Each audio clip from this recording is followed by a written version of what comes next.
नमस्कार, बहुत स्वागत है आपका जी मध्य प्रदेश छत्तीसगढ़ देखना पर। आपके साथ मैं हूं आसिफ शेख। मध्य प्रदेश में 27 विधानसभा सीटों पर होने वाले उपचुनाव की सरगर्मी तेज हो गई है। कांग्रेस ने आज उपचुनाव के लिए 15 सीटों पर प्रत्याशियों के नामों का ऐलान कर दिया।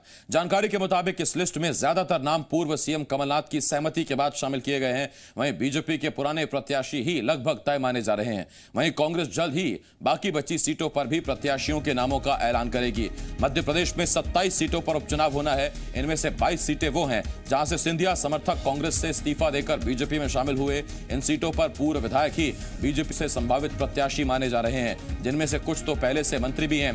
कांग्रेस ने जिन लोगों को मैदान में उतारा है उनमें दिमनी से रविंद्र सिंह तोमर, अंबा सीट से सत्यप्रकाश सखरवार, गोहद से मेवाराम जाटव, ग्वालियर से सुनील शर्मा, डबरा आरक्षित सीट अनुसूचित जाति की सुरेश राजे, भांडेर से फूल सिंह बरैया, करैरा से प्राज्ञीलाल जाटव, बमोरी से कन्हैयालाल अग्रवाल, अशोकनगर से आशा दोहरे, अनूपपुर विधानसभा सीट से विश्वनाथ सिंह कुंजाम का नाम तय किया गया है। इसके अलावा सांवेर से प्रेमचंद गुड्डू और सांची से मदन लाल चौधरी अहिरवार को नाम फाइनल किया गया है। आगर से युवा प्रत्याशी विपिन वानखेड़े, हाट पिपलिया से राजवीर सिंह बघेल और नेपानगर विधानसभा सीट पर राम किशन पटेल को टिकट दिया गया है।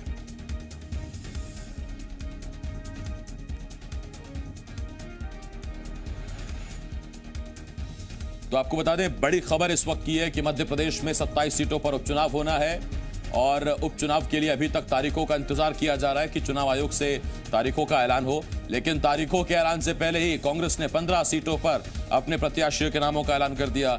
जिन 15 सीटों पर कांग्रेस ने अपने प्रत्याशियों के नामों का ऐलान किया है, पहली लिस्ट में उन 15 सीटों में से 12 सीटें आरक्षित हैं। करीब 11 से 12 सीटें आरक्षित हैं और जिन 11-12 सीटों का हम जिक्र कर रहे हैं, इसमें 9 सीटें अनुसूचित जाति के लिए और 2 सीटें अनुसूचित जनजाति के लिए, यानी 9 जमा 2 कुल 11 सीटें आरक्षित है 15 में से। इसके अलावा कुछ सीटें जैसे ग्वालियर, बमोरी, ये ऐसी सीटें हैं जो आरक्षित नहीं है, सामान्य वर्ग की सीटें हैं, वरना 15 में से 11 सीटें आरक्षित हैं।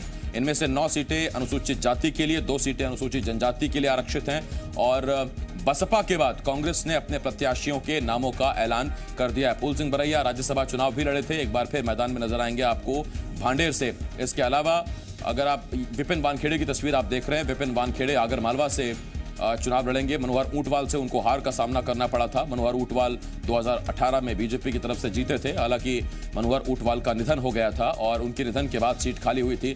बीजेपी से कांग्रेस में आए प्रेमचंद गुड्डू सांवेर से चुनाव लड़ेंगे। आपको याद होगा कि जब तुलसी सिलावट कांग्रेस के प्रत्याशी थे, कांग्रेस के नेता थे, तो प्रेमचंद गुड्डू को बीजेपी ने टिकट भी दिया था। चुनाव जीते भी हैं, विधायक भी रहे हैं प्रेमचंद गुड्डू, और आपको बता दें कि सांसद भी रहे हैं। और प्रेमचंद गुड्डू ने ज्योतिरादित्य सिंधिया के बीजेपी ज्वाइन करने के बाद उन्होंने कांग्रेस ज्वाइन कर ली थी। तुलसी सिलावट पर शुरू से मुखर रहे हैं और यही वजह है कि तुलसी सिलावट के अब खिलाफ प्रेमचंद गुड्डू को सांवेर सीट से उतारा गया। सांवेर सीट भी आरक्षित सीट है। तो सांची आप देखिए, मदन लाल चौधरी अहिरवार सांची से चुनाव लड़ेंगे और यहां से उनके ठीक सामने होंगे स्वास्थ्य मंत्री डॉक्टर प्रभुराम चौधरी। हाट पिपलिया की बात करें तो राजवीर सिंह बघेल हाट पिपलिया से प्रत्याशी बनाए गए हैं और हाट पिपलिया में मनोज चौधरी जो कांग्रेस के नेता थे, बीजेपी में शामिल हो गए, सिंधिया समर्थक, हाट पिपलिया से मनोज चौधरी को टक्कर देंगे। अशोकनगर आशा दोहरे वहां से इस बार टिकट पाने में कामयाब हुई हैं। 2018 में आपको याद होगा जजपाल जज्जी को यहां से टिकट मिला था। एक ऑडियो क्लिप भी सामने आया था जिसमें आशा दोहरे की सास ने ज्योतिरादित्य सिंधिया से जो फोन पर बात की थी वो वायरल हुई थी और आशा दोहरे को टिकट मिला है। आशा दोहरे ने टिकट मिलने के बाद क्या कहा, जरा सुनिए। कमलनाथ जी ने जो मुझ पर विश्वास जताया ना, मैं उस पर पूरा खरा उतरने की कोशिश करूंगी और दम से चुनाव लड़ेंगे हम पूरी ताकत से। और सब लोग मेरे साथ हैं और सारे प्रत्याशी, हम सब पहले से भी एक थे और अब भी एक हैं, इसलिए हम लोग सब मिलकर ये चुनाव लड़ेंगे। सारी कांग्रेस पार्टी मिलकर ये चुनाव लड़ेगी। सारी कांग्रेस पार्टी मिलकर चुनाव लड़ेगी। आशा दोहरे को अभी आपने सुना, आशा दोहरे ने यह बात कही। और सीधा इस वक्त आपको लिए चल रहे हैं भोपाल से मेरे सहयोगी विवेक पटैया, जी मीडिया संवाददाता हमारे साथ जुड़ रहे हैं। विवेक, आशा दोहरे को अभी हम सुन रहे थे, उनका कहना है कि सारे प्रत्याशी हमारे साथ चुनाव लड़ेंगे, लेकिन आशा दोहरे हों या बाकी के नेता, हालांकि कुछ नेता ऐसे हैं जो पहले भी चुनाव लड़ चुके हैं, लेकिन बाकी जगहों से ऐसे नेता जो इंतजार ही करते रहे कि कब ये पहली लिस्ट हटे या किसी वजह से हारे तो अपना नंबर आए, और उसमें से एक नाम जो सेकंड बेंच का, वो आशा दोहरे भी हैं। निश्चित ही ये जो सूची है कांग्रेस की, इस पे कई दिनों से, कई सालों से, कई वर्षों से इन नेताओं की नज़र रही होगी, क्योंकि जिन लोगों को टिकट पहले मिलता रहा है वो अब बीजेपी में है। सिंधिया खेमे के लोग थे।